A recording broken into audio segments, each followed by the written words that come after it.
Nieme fe ni hatoi. Nieme fe ni hatoi. Maganye blema sane, blema sane, blema sane.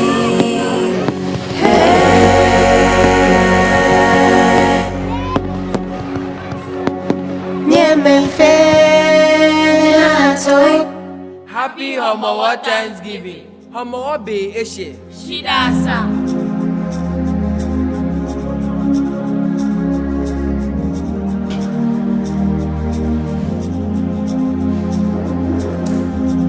Mene Homowo Beniji nyongman enyo kepanyo ni samano ke yo Homowo bineji anunyam blofoke glory obana wone kane mo ye Korinto bia wolo niji enyo yicho niji ejwe kuku niji ekpa ejake nyongwonike ake la aje dumli apele le non ekpe ye wochui amli kone nyongmo anunyam heni lele akpe ye Yesu Kristo here.